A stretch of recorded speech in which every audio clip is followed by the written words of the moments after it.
अपने साथ खुद ही कर सकते हो। आपके पास पेन है, अपना पेन निकालिए। इस तरह से पेन, नुकीला पेन देख रहे हैं, दिखाई दे रहा है। इस साइड में आपके भोथर होगा, है ना।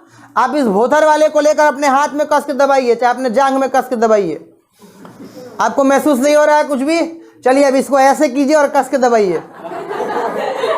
छात्र अपने रिस्क पर करेंगे, मास्टर को इसमें दोष नहीं देंगे, ठीक है। तो क्या होगा, जब आप इस साइड से करके आप धीरे से दबाओगे तो आपको ज्यादा जोर लगता है कि नहीं लगता है? समझ रहे हो ना बात को? तो यही कारण है कि जब इसका क्षेत्रफल कम हो गया तो दाब का मान हाई हो गया। क्लियर है? तो है दोस्तों, स्वागत है आपका एक बार फिर से हमारे इस YouTube चैनल जिसका नाम है कैरियर कोचिंग सेंटर, और ये है क्लास 9 और सब्जेक्ट है फिजिक्स। इसके अंतर्गत हम लोगों ने कल जो पढ़ाई किया था वो था गुरुत्वाकर्षण। गुरुत्वाकर्षण के बारे में हम लोगों ने कल बताया था, बात किया था, और इसमें हम लोगों ने एक फॉर्मूला सिद्ध किया था, और वो ये था कि जो वेट होता है, किसी भी व्यक्ति का जो वेट होता है वो चंद्रमा पर उसका वेट कितना हो जाएगा, तो 1/6 वेट ऑफ अर्थ। मतलब एक व्यक्ति का पृथ्वी पर जितना वेट होता है उसका 1/6वां भाग जो है चंद्रमा पर उसका वजन होगा। क्लियर है बात? कि अगर आप यहाँ पर 60 kg के हैं, ठीक है, भार का मात्रक जो होता है, भार का जो यूनिट होता है वो न्यूटन में होता है, ठीक है, 60 न्यूटन के हैं, तो अगर आप चंद्रमा पर चले जाते हो तो आपका कितना हो जाएगा, 1/6 इंटू वेट, यानी 1/6 मल्टीप्लाई 60, और कटाओगे तो कितना हो जाएगा, 10 न्यूटन के आप हो जाओगे। क्लियर है बात? क्लियर है बात? आपको इस बात का ख्याल रखना है कि आप कितने न्यूटन के हो जाओगे, 10 न्यूटन के हो जाओगे। बात करते हैं द्रव्यमान की और भार की। तो द्रव्यमान को m से सूचित करते हैं, और भार जो होता है m में जब g को मल्टीप्लाई कर देते हैं तब वो क्या बन जाता है, भार बन जाता है। क्लियर है बात? और g का वैल्यू सबको पता है, छोटा वाला g है तो इसका वैल्यू 9.8 मीटर प्रति सेकंड का स्क्वायर होता है। क्लियर है बात? तो अब क्या होता है सॉरी, अब क्या होता है, द्रव्यमान का मान हमेशा वही रह जाता है। अच्छा, द्रव्यमान को हम लोग केजी से सूचित करते हैं और इसको किससे सूचित करते हैं, न्यूटन से सूचित करते हैं। क्लियर है बात? अब क्या बात करते हैं, इसका मान कभी भी बदलता नहीं है, ये वही का वही रह जाएगा, लेकिन इस भार का मान ऑलवेज चेंज होता है अकॉर्डिंग टू प्लेस।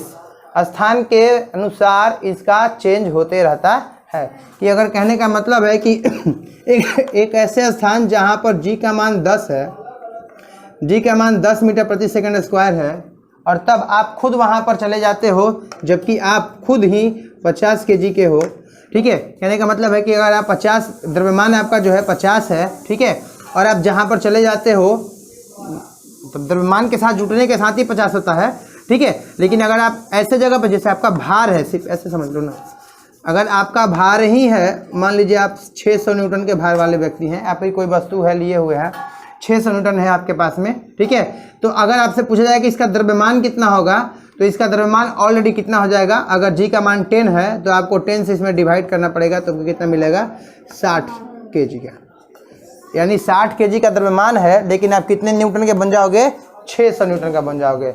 लेकिन अगर किसी स्थान पर जी का मान जो है वो 0, कितना हो जाओगे आप, 60 मल्टीप्लाई 0, यानी कितने kg के हो जाओगे, कितने न्यूटन के हो जाओगे, 0 के हो जाओगे, यानी काम खत्म हो जाएगा आपका, 0 हो जाओगे। और ये 0 कहाँ पर होता है, जी का मान, अंतरिक्ष में जाते हैं तब। और जब बात करते हैं पृथ्वी है, तो इस पृथ्वी का ये जो ध्रुव होते हैं, पोल होते हैं, ठीक है, नॉर्थ पोल, साउथ पोल, यहाँ पर जी का मान जो होता है ग्रेटर देन होता है, मतलब हाई होता है, ज़्यादा होता है। और जब बात करते हैं इस विषुवत रेखा की, तो यहाँ पर जी का मान जो होता है वो क्या होता है, लेस होता है 9.8 की तुलना में, ठीक है। यहाँ पर 9.8 से ज़्यादा होता है, यहाँ पर 9.8 से कम होता है। क्लियर है बात? यानी विषुवत रेखा पर जी का मान कम होता है और ध्रुव पर जी का मान हाई होता है। क्लियर है बात? समझ गया? यहाँ तक किसी को कोई दिक्कत है समझने में? नहीं। अब आते हैं पॉइंट के ऊपर। अगला जो आज का जो हमारा टॉपिक है वो है हमारा दाब। ठीक है, दाब, प्रेशर। ठीक है, दाब क्या होता है? कौन बताएगा मुझे दाब के बारे में? एनीबॉडी? दाब किसे कहते हैं? तो जो दाब होता है इसका फॉर्मूला हम लोग समझ लेते हैं। दाब बराबर जो होता है बल बटा में क्षेत्रफल।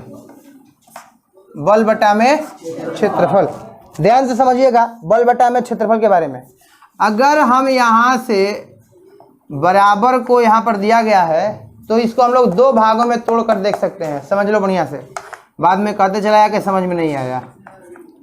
दाब बराबर हम इसको बल भी कर सकते हैं और यहाँ पर दाब बराबर 1 बटा में क्षेत्रफल भी कर सकते हैं। कर सकते हैं कि नहीं कर सकते हैं? अब अगर यहाँ पर हम बराबर की जगह पे हम इसे डायरेक्टली प्रोपोर्शनल कर देते हैं। देखो बराबर डायरेक्टली प्रोपोर्शनल क्यों करते हैं, क्यों किया जाना चाहिए, क्यों होना चाहिए ऐसा? क्योंकि दाब बराबर तो बल है। तो इसका मतलब ये हुआ कि आप अगर किसी चीज पर जितना अधिक दाब लगाओगे उतना ही अधिक बल लगेगा। उल्टा बोल रहे हैं आप। अब हमको जितना अधिक हम बल लगाएंगे उतना ही अधिक उसके ऊपर क्या होगा? दाब लगेगा। समझ रहे हो बात को? अगर आप किसी एक बुक की ही बात कर लेते हैं, हमने इस बुक को लिया हुआ है। ठीक है, नॉर्मली एक बुक है, ऐसे दिखाई दे रहा है, इसका सरफेस दिखाई दे रहा है इस तरह से। अब हम इसके ऊपर बल लगा रहे हैं तो थोड़ी सी बल लगाए, देखिए बेंड हो गया। थोड़ी सी और बल लगाए तो और ज़्यादा बेंड हो गया, और ज़्यादा बल लगाएंगे तो और ज़्यादा बेंड हो गया, और बल लगाएंगे। कहने का मतलब ये हुआ कि हम इसके ऊपर जितना ही अधिक बल लगाते जा रहे हैं उतना ही अधिक इसके ऊपर क्या उत्पन्न हो रहा है? दाब उत्पन्न हो रहा है। समझ में आ रहा है? अब उल्टा हम बोल रहे हैं कि इसके ऊपर बहुत अधिक दाब लगा हुआ है तो जाहिर सी बात है कि इसको फोल्ड करने में भी बहुत अधिक बल लगा हुआ होगा। होगा कि नहीं होगा? है कि नहीं है? तो कहने का मतलब यही हुआ, इसीलिए हम यहाँ पर दाब बराबर बल जो लिखा गया है हम इसको डायरेक्टली प्रोपोर्शनल से समझ सकते हैं। क्लियर है बात? दाब लगाओगे आप जितना अधिक, मतलब अगर दाब बहुत अधिक उत्पन्न हुआ है तो पक्का उसके ऊपर बल भी बहुत अधिक लगा होगा। समझ में आ गया? अब बात करते हैं इसकी। इसे समझिएगा, बहुत इंपॉर्टेंट है, इसे समझिएगा तभी समझ में आएगा। दाब जो है यहाँ पर इन्वर्सली हो गया, उल्टा हो गया ना। उल्टा हो जाता है तो उल्टा का काम क्या होता है? इसका मान बढ़ेगा तो इसका मान ऑटोमेटिक क्या हो जाएगा? घट जाएगा। इसका मान घटेगा तो इसका मान बढ़ जाएगा। इसका मान बढ़ेगा तो इसका मान घट जाएगा। ठीक उल्टा काम होगा, एक बढ़ेगा तो दूसरा घटेगा। अब ये कैसे होगा? अब हम इसे कैसे समझेंगे? तो आप अपने घरों में चाकू देखे होंगे, चाकू, पहासुल, जिसमें हम लोग सब्जी वब्जी काटते हैं, चाकू से काटते हैं। अब उसकी खासियत क्या होती है कि आपने देखा होगा उसका जो जिस भाग से काटना होता है उसे नुकीला बनाया जाता है, पतला बनाया जाता है। ठीक है, पतला बनाया जाता है तो अब आपको करना क्या है? आप चाकू ले लो और चाकू को जिस तरह से नुकीला है, एक आलू को काटना है तो जिस साइड में नुकीला है उस साइड से नहीं रख करके जिस साइड से भोथर है, कहने का मतलब ब्लंट है, जिस साइड से उसका धार नहीं है उस साइड से तुमको कहा जाए कि लो काटो। क्या ये काट सकते हो? नहीं। लेकिन अगर आप ज्यादा उसके ऊपर बल लगाओगे तो काट दोगे। ठीक है, ज्यादा बल लगाओगे तो काट दोगे। लेकिन अगर जिस साइड में धार कम है और उस साइड में आप धीरे से भी बल लगाओगे तो उसको क्या कर सकते हैं? हम आसानी से काट सकते हैं। काट सकते हैं कि नहीं काट सकते हैं? मतलब क्या हुआ कि जिसका एरिया कम हो जाए, नुकीला है तो उसका एरिया क्या होगा? कम होगा, तो दाब का मान ऑटोमेटिक क्या हो जाएगा? ज्यादा हो जाएगा। बढ़ेगा कि नहीं बढ़ेगा? अब एक कांटी ले लो, कांटी जैसे लोहे के प्रेक कांटी जिसको हम लोग बोलते हैं, कांटी का एक छोर होता है नुकीला होता है, एक छोर होता है वो भोतर होता है। आपको दीवार में गाड़ना है, भोतर की तरफ में रखकर इसको ठोकना शुरू कीजिए। क्या वो दीवार में जाएगा? नहीं जाएगा। क्यों नहीं जाएगा? क्योंकि उसका एरिया जो है, क्षेत्रफल जो है वो ज्यादा है। जब ज्यादा है, क्षेत्रफल ज्यादा है तो दाब का मान ऑटोमेटिक क्या हो जाएगा? कम हो जाएगा। अब इसको अगर नुकीला बना देते हैं तो इसका क्षेत्रफल तो कम हो गया, तो धीरे से रख करके दबा दोगे तो धंस जाएगा। समझ में आ रहा है कि नहीं समझ में आ रहा है? और नहीं समझ में आ रहा है बेहतर तरीके से तो और भी आसान तरीके से आपको समझाते हैं। ये आप अपने साथ खुद ही कर सकते हो। आपके पास पेन है? अपना पेन निकालिए, इस तरह से पेन, नुकीला पेन देख रहे हैं, दिखाई दे रहा है। इस साइड में आपके भोथर होगा, है ना। आप इस भोथर वाले को लेकर अपने हाथ में कस के दबाइए, चाहे अपने जांघ में कस के दबाइए। आपको महसूस नहीं हो रहा है कुछ भी? चलिए अब इसको ऐसे कीजिए और कस के दबाइए।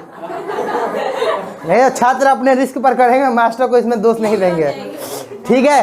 तो क्या होगा, जब आप इस साइड से करके आप धीरे से दबाओगे तो आपको ज्यादा जोर लगता है कि नहीं लगता है? समझ रहे हो ना बात को?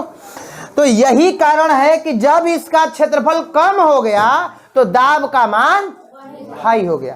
क्लियर है बात? अब देखो, इसको एक और तरीका समझ सकते हैं, बहुत ही आसान तरीके से। देखो होता क्या है, ट्रैक्टर को देखे हो और बस को भी देखे हो या कार को, जितना ताकतवर जो ट्रैक्टर होता है उससे कहीं ज्यादा हाई सीसी का जो होता है वो कार होता है। समझ गए?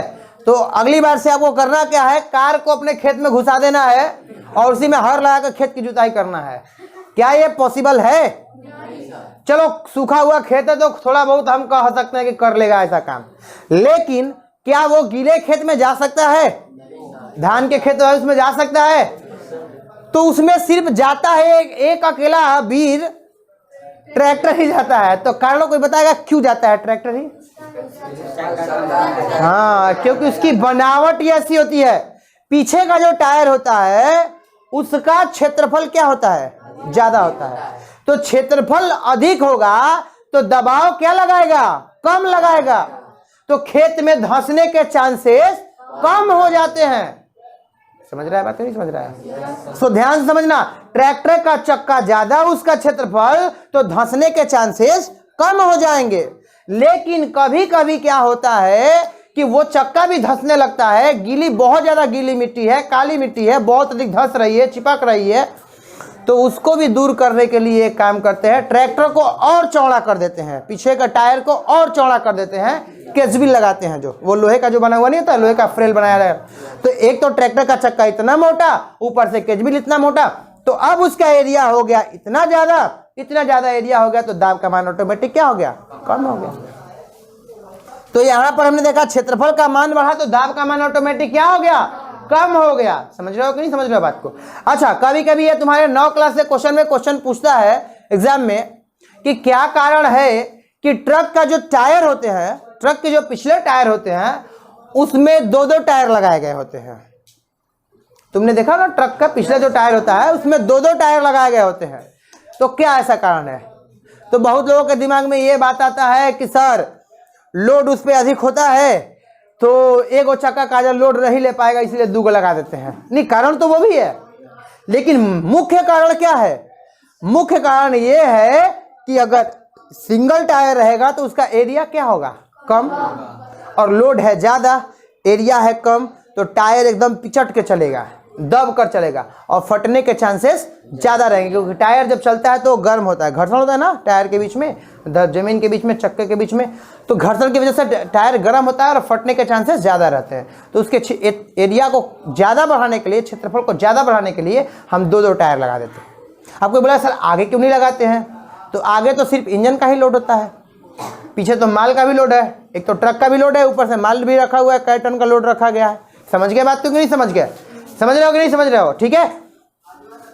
कभी कभी क्वेश्चन ये भी पूछता है कि जो रेलवे होते हैं, जो रेल की जो पटरियां होती है, तो जैसे 2 पटरियां हो गई, तो इन पटरियों के नीचे जो है इस तरह से जो है स्लीपर्स लगाए गए होते हैं ना, इस चीज के स्लीपर लगाए गए होते हैं। किस चीज के होते हैं ये? लोहे के। नहीं, अब लोहे के कहाँ स्लीपर मिल रहा है? अब सीमेंट के बनाए गए स्लीपर मिलते हैं, लोहे के जंग लग के खत्म हो जाते थे। ठीक है, इसलिए अब आते हैं किसके?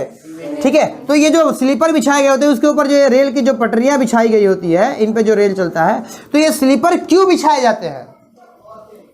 ये स्लीपर क्यों बिछाए जाते हैं?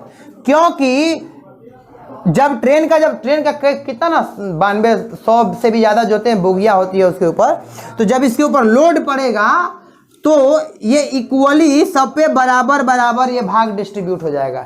एरिया का मान बढ़ जाता है, क्षेत्रफल का मान बढ़ जाता है, क्षेत्रफल का मान बढ़ जाता है तो दाब का मान ऑटोमेटिक क्या हो जाता है, कम हो जाता है। और इसीलिए इसका प्रयोग किया जाता है, स्लीपर्स लगाए जाते हैं नीचे की तरफ में ताकि ट्रेन जो है धंसे नहीं। अगर स्लीपर्स नहीं लगाए जाएंगे तो क्या हो जाएगा, ट्रेन का जब लोड पड़ेगा तो वो दब जाएगा नीचे की तरफ में। समझ में आ गया? अब ट्रेन पलटी खा जाएगा। तो ये थे इस तरह से। अब क्या होता है, कभी कभी आप लोगों ने देखा होगा जो मदारी लोग आते हैं तो अपने छाती पर जो है मोटरसाइकिल गुजार देते हैं, ठीक है। लेकिन आपने देखा होगा जब मोटरसाइकिल पे छाती गुजारेगा या अपने छाती पे जो है हाथी का पैर रखवाता है तो आप देखोगे कभी भी वो सीधे नहीं रखवाएगा उसके ऊपर पैर, इसके ऊपर एक तख्ता रखेगा, लकड़ी का एक तख्ता रखता है ना, लकड़ी का तख्ता रखने के बाद उसके ऊपर पैर रखवाएगा या फिर ट्रैक्टर को या फिर जो भी पार कराना हुआ कराएगा। उससे क्या होता है कि छाती के किसी खास विशेष पर वो जोर नहीं लग पाता है, पूरे छाती पर इक्वली डिस्ट्रीब्यूटेड होने लगता है बल, फोर्स बराबर बराबर भाग में बल जो है वितरित होने लगता है। समझ के बात को? इसीलिए लोग जो है आसानी से रख देता है और पूरे शरीर पे जोर पड़ता है, नहीं तो कहीं एक जगह पे जोर पड़ेगा तो फरी आ जाएगा। समझ रहा है बात को? अच्छा, अगर आपको कोई गीला स्थान मिल गया, अच्छा ऊंट को रेगिस्तान का जहाज कहते हैं, नाम सुने हो आप लोगों ने? और एनीबॉडी कैन टेल मी क्यों कहते हैं उसे? पैर फैलता नहीं, पैर फैला हुआ होता ही है, पैर जो होता है उसका चपटा होता है, बहुत ज्यादा फैला हुआ होता है। तो जब वो पैर ज्यादा होता है मतलब क्षेत्रफल ज्यादा होता है, तो क्षेत्रफल ज्यादा होगा तो दाब तो कम लगेगा, तो बालू पर रखेगा तो ऊपर ही रह जाता है, दबता नहीं है। तुम्हारा पैर क्या है, पतला है, तुम रखेगा तो बालू में गुप से घुस जाएगा। समझ रहा है बात तो नहीं समझ रहा है? तुमको भी बालू में अगर तेज दौड़ना है तो तुम क्या करो, जितना बड़ा में ऊंट का पैर होता है उतना बड़ा सा नीचे अपने पैर में वो लकड़ी बांध लो, गोल में लकड़ी बांध लो दोनों तरफ में और दौड़ो रेगिस्तान पे। तो कल को अगर क्वेश्चन पूछा जाए कि रेगिस्तान का जहाज किसे कहते हैं तो हम लोगों को कहते हैं, हम लोग दौड़ रहे हैं रेगिस्तान में। तो किनको इसमें समझने में दिक्कत हुआ? किसी को कोई दिक्कत है समझने में? अच्छा, एक और बात करेंगे। अगर आपके सामने दो सिल्ली दिया जाए, एक सिल्ली को जैसे कि एक तख्ता रखा गया है और इसके ऊपर एक सिल्ली रखी गई है इस तरीके से, और यही एक तख्ता है और यही सिल्ली को जो है अब ऐसे खड़ा करके रखा गया है। तो बताओ इन दोनों में से सबसे अधिक भार कौन लगाएगा? नीचे वाला भार लगाएगा। क्यों ज्यादा भार लगाएगा? क्योंकि इसका एरिया ही कम है और ऊपर से सारा लोड इसके ऊपर पड़ रहा है। लेकिन इस स्थिति में क्या है, देखो इस दोनों के क्षेत्र में भार, इन सबका भार लग रहा है ना, लेकिन इसके लिए क्या है, इसका भार यहाँ लग रहा है, इसका भार यहाँ लग रहा है, इसका भार यहाँ, ये भार डिस्ट्रीब्यूटेड हो गया। लेकिन यहाँ पर पूरा का पूरा भार लग रहा है। मतलब आप अगर एक किसी खाट पे खड़े हो जा रहे हो, जैसे कोई व्यक्ति को नीचे लेटा दो, नीचे लेटा कर उसके ऊपर तू चढ़ जाओ, ऐसे सीधे खड़ा हो जाओ, चढ़ जाओ, तो उसको भार ज्यादा महसूस होगा। और उसके ऊपर तू भी लेट जाओ, वो सोया हुआ है उसके ऊपर तू भी लेट जाओ, तब उससे पूछोगे तो उसको भार जो है कम महसूस होगा। कारण क्या है कि उसके पूरे बॉडी पर हम लेटे हुए हैं। तो पैर के पास में पैर है मेरा, चाहे हाथ है मेरा, सर है, ठीक है, मतलब इक्वली डिस्ट्रीब्यूटेड है। लेकिन अगर कोई व्यक्ति को सुता करके उसके ऊपर पीठ पे खड़ा हो जाएगा तो मेरा सारा वजन जो है इस पैर के माध्यम से उसी के ऊपर पड़ेगा। इससे हमने क्या शिक्षा लिया कि अगर आप कभी भी दलदल में जाकर फंस जाते हो तो सो जाओ, लेट जाओ, दलदल में आप लेट जाओ, आपका पैर फंस गया, अब ऐसे सीधे खड़े हो तो घूमते चले जाओगे और अंदर चले जाओगे, आप वहीं पे ऐसे लेट जाओगे। जब लेटोगे तो आपके पूरा शरीर का क्षेत्रफल बढ़ गया, अब एरिया जब बढ़ गया आपका क्षेत्रफल, तो आप धीरे धीरे जाओ अंदर, तो इसे भी जाओगे, धीरे धीरे जाओगे, उतना में टाइम तुम्हारे पास बचा हुआ रहेगा। कोई तुमको बचाने वाला होगा तो बचा लेगा, नहीं बचाने वाला तो 14वां दिन का तो जुगाड़ हो ही जाएगा बुनिया पुड़ी का। चलिए नेक्स्ट की तरफ बढ़ते हैं। तो हमने क्या देखा यहाँ पर, दाब बराबर बल बटा में क्षेत्रफल, ठीक है, इसे आप लोग भूलिएगा नहीं। हम केवल पढ़ा देते हैं, इसका लेक्चर दे देते हैं, ठीक है, अगले दिन छपाई हो जाएगा, ठीक है।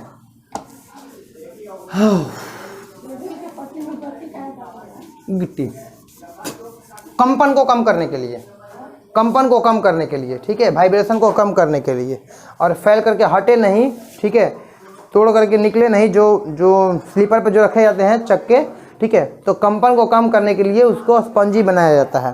तुमने देखा होगा कभी भी जिस जगह पे जब बीच में कभी कभी रोड के ढलैया हो जाता है और उसी के ऊपर रेल की पटरी पार जाता है तो वहाँ पे अजीब तरह की आवाज़ें आने लगती है, ठीक है। और बल जो है इक्वली डिस्ट्रीब्यूटेड नहीं हो पाता है, ठीक है, फोर्स का मान ज़्यादा लगने लगता है। तो इस चीज़ को कम करने के लिए किया जाता है। आगे की तरफ बढ़ते हैं तो बल हम दाब किसे कहेंगे कि प्रति एकांक क्षेत्रफल पर एकांक बनी इकाई, प्रति इकाई क्षेत्रफल पर लगने वाले बल को क्या कहेंगे हम लोग, दाब कहेंगे, ठीक है। और दाब जो होते हैं वो बराबर तो डायरेक्टली प्रोपोर्शनल होते हैं बल के और ये होते हैं क्षेत्रफल के, ठीक है।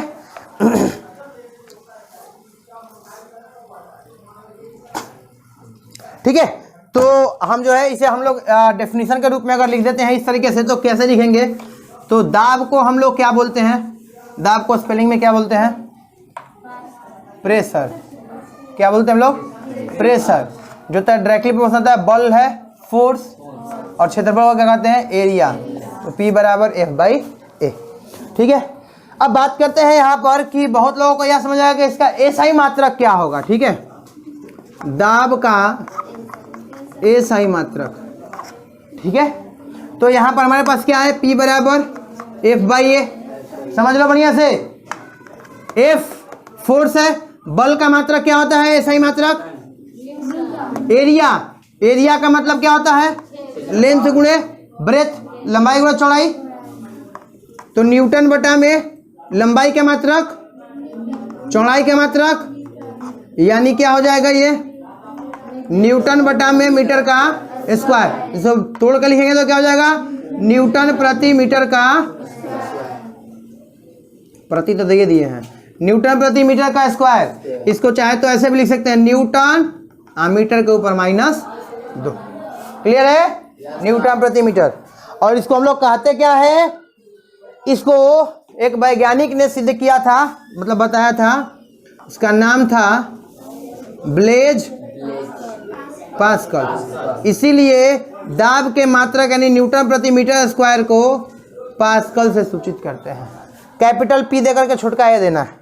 कैपिटल P क्यों लिखते हैं, ऑलरेडी पहला ही दिन के क्लास में बता चुके हैं कि हर वो मात्रक, हर वो यूनिट जो किसी वैज्ञानिक के नाम पर रखा गया होता है तो उसका पहला अक्षर जो है हमेशा हम लोग क्या देते हैं, कैपिटल देते हैं। जिस तरह से न्यूटन का पहला अक्षर कैपिटल देते हैं, N देते हैं, उसी प्रकार से केल्विन का पहला K देते हैं, ठीक है। और उसी प्रकार से पास्कल का पहला क्या देंगे, किसी को कोई दिक्कत है समझने में, किसी को कोई शक है, बहुत अच्छी बात है। न्यूटन प्रति मीटर स्क्वायर को हम लोग क्या कहते हैं, दाब कहते हैं।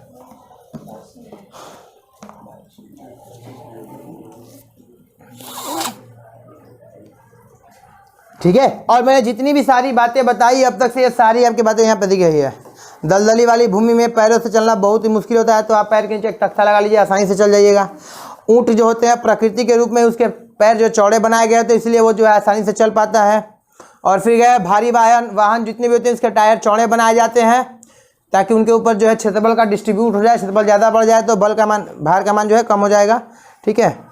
अच्छा, और घर जो हम लोग बनाते हैं, घर बनाते समय भी हम लोगों ने देखा है घर के नीचे जो है 20-25 पिलर बना देते हैं।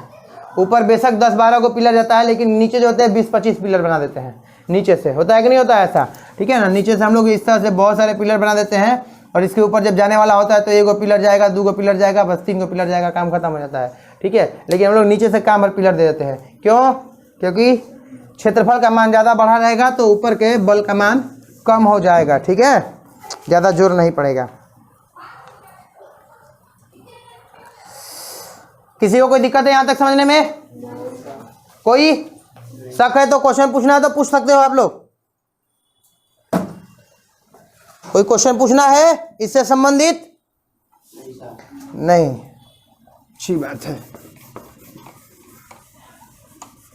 देखो बउआ, जब तक से बोलोगे नहीं तब तक से हमको बुझाएगा नहीं कि तुम्हें समझ में आ रहा है। हम तो यही समझेंगे कि तुम्हें समझ में आ रहा है, लेकिन तुम्हें तो समझ में आ ही नहीं रहा है। तुम्हारा पैसा भी वेस्ट हो जा रहा है, टाइम भी वेस्ट हो रहा है। इसलिए जो चीज़ें समझ नहीं आती उससे पूछा करो। बात करते हैं अब घनत्व की। घनत्व, तो घनत्व बराबर होता है द्रव्यमान बटा में आयतन। अच्छा, कौन बताएगा मुझे आयतन का फॉर्मूला क्या होता है? आयतन बराबर क्या होता है?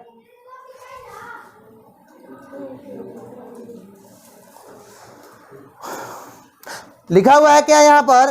किसी पदार्थ के एकांक आयतन में, प्रति इकाई आयतन में पदार्थ का जो भी परिमाण होता है यानी द्रव्यमान, उस पदार्थ को उसका घनत्व कहते हैं।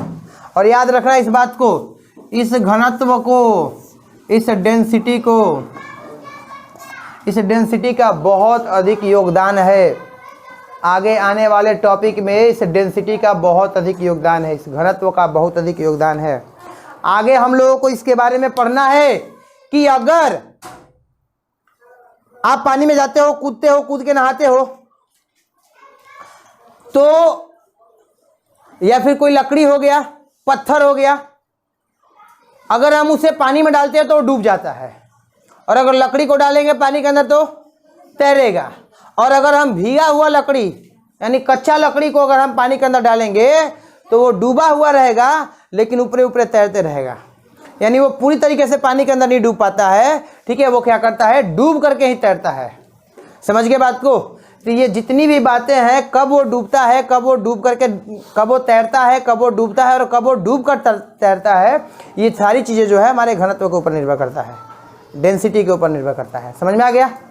एक बात केवल सुन लो, इस तरह से समझ लो कि हर वो पदार्थ जिसका डेंसिटी यानी जिसका घनत्व पानी के घनत्व से कम होगा, ध्यान समझना, हर वो पदार्थ जिसका घनत्व पानी के घनत्व से कम होगा वो पानी पर तैरेगा, और हर वो पदार्थ जिसका घनत्व ज्यादा होगा पानी की तुलना में वो डूब जाएगा। समझ में आ गया? समझ में आ गया? ये हम लोग पढ़ेंगे। तो घनत्व बराबर हम लोगों ने क्या देखा, द्रव्यमान बटा में आयतन। इसमें कुछ ज़्यादा इसके बारे में बताया नहीं है, घनत्व के बारे में कुछ ज़्यादा नहीं बताया गया है, आगे बताया गया है जब हम पास्कल के नियम को पढ़ेंगे तब। ठीक है, और जब हम पढ़ेंगे आर्किमिडीज के सिद्धांत, ठीक है, तब हम लोग इसका पहले SI मात्रक बना लेते हैं। घनत्व का SI मात्रक देखिए, यहाँ पर सारी बातें घनत्व के बारे में दिया है। मनुष्य पानी में कैसे तैरेगा, प्लावी हिमशैल जो होते हैं यानी बर्फ जो होते हैं वो पानी के अंदर कैसे डूब के चलते हैं, टाइटैनिक जहाज कैसे डूबा। ठीक है, ये सारी चीज़ें हम लोग इसके में पता लगाएंगे, और सिर्फ केवल घनत्व के बारे में दिया ना। और पानी का घनत्व 4 डिग्री सेल्सियस पे सबसे हाई होता है, याद रखना। 9 क्लास के एग्जाम के लिए बहुत ही VVI क्वेश्चन है।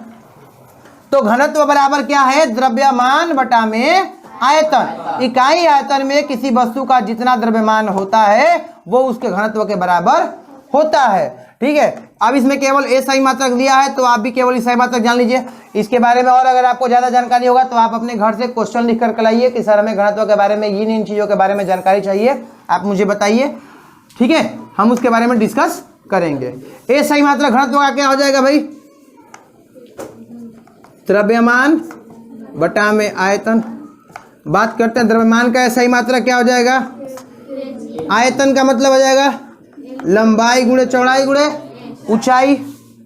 बात करते हैं kg बटा में लंबाई का मात्रक, चौड़ाई का और ऊंचाई का भी मतलब क्या हो जाएगा,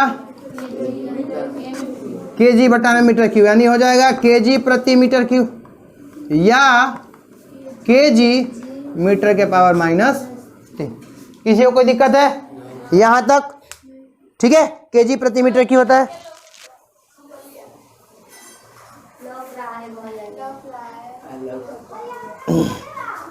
ठीक है, कोई बात नहीं है।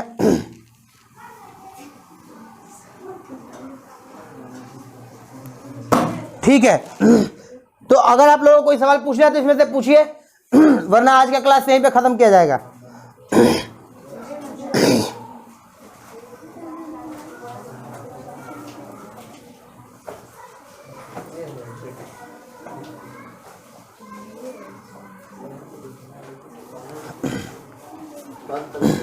ना बताते हैं, किसी को कुछ पूछना है, कोई सवाल?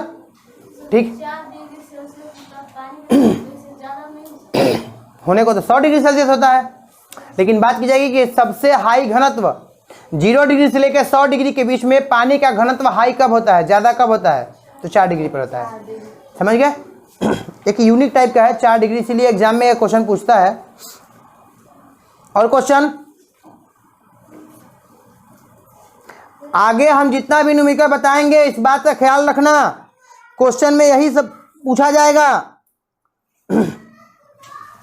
अगर हम तुमसे क्वेश्चन पूछे इस तरह से, VVIA 10 क्लास 9 क्लास का बहुत ही इंपॉर्टेंट क्वेश्चन है कि लोहा का एक टुकड़ा, लोहे का एक कांटी, जब हम उसको पारा में डालते हैं, पारा, जब हम उसे पारा में डालेंगे तो लोहा उसमें तैरने लगता है।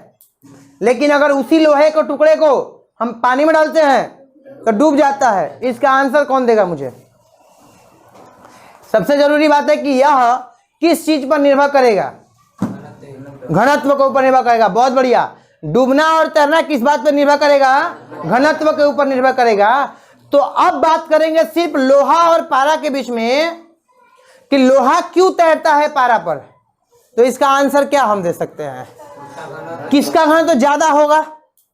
पारा का ज्यादा होगा। लोहा का क्या होगा? कम होगा, डूब जाएगा। अब पानी में अगर उसी लोहा की बात करेंगे तो किसका घनत्व ज्यादा होगा? लोहा का। पानी का घनत्व क्या होगा? कम होगा, डूब जाएगा। इसका आंसर अब तुमको लिखवाना पड़ेगा। ये खुद से लिखोगे, यकीन मानो। हाँ, ये तो उसके गुण होते हैं ना, ये तो उसके गुण होते हैं कि पारा का घनत्व कितना, उसका डेंसिटी कितना है, उसका द्रव्यमान बटा में आयतन जब ज्ञात करोगे तो आप उसका घनत्व ज्ञात कर लोगे। या आप प्रयोगशाला में पता करो, जाकर के ज्ञात करो, प्रयोगशाला में उसके मान को सही तरीके से परीक्षण करो, निरीक्षण करो। पारा जो होगा उसका एटॉमिक मास कितना होगा, परमाणु द्रव्यमान कितना होगा, पढ़ो ना सर, पढ़ाते हैं ना केमिस्ट्री में। परमाणु द्रव्यमान कितना होता है तो उसका द्रव्यमान निकालो, उसका आयतन ज्ञात करो, तब उसके बाद पता चल जाएगा कि लोहे की तुलना में उसका पारा कम होता है। मैं सिर्फ बोल रहा हूं इसका आंसर आप कैसे लिखोगे। अगर क्वेश्चन दे दे कि लोहे का एक टुकड़ा, ये आना है एग्जाम में, आएगा ही आएगा, तुम्हारा सेंटअप एग्जाम होगा तो सेंटअप एग्जाम में देगा ये कि लोहे का एक टुकड़ा पारा में तैरने लगता है जबकि वही लोहे का टुकड़ा पानी में डूब जाता है, क्यों? तो इसका सिर्फ एक लाइन में आंसर लिखोगे, पारा और लोहा की तुलना में पारा का घनत्व ज्यादा होता है, लोहे का घनत्व कम होता है, इसीलिए उसके ऊपर तैरता है। और पानी और लोहे की तुलना में पानी का घनत्व जो है कम होता है, लोहे का घनत्व ज्यादा होता है, इसीलिए वो पानी के अंदर डूब जाता है। और किसी को कुछ समझना है तो आज का सेशन यहीं पे खत्म करते हैं। चलिए मिलते हैं अगले दिन। बंद करिए कैमरा। हो जाए किसी स्थल पर g का मान 0 हो जाए और उस जगह पे आप अपना 60 kg का द्रव्यमान लेकर के चले जाओगे तो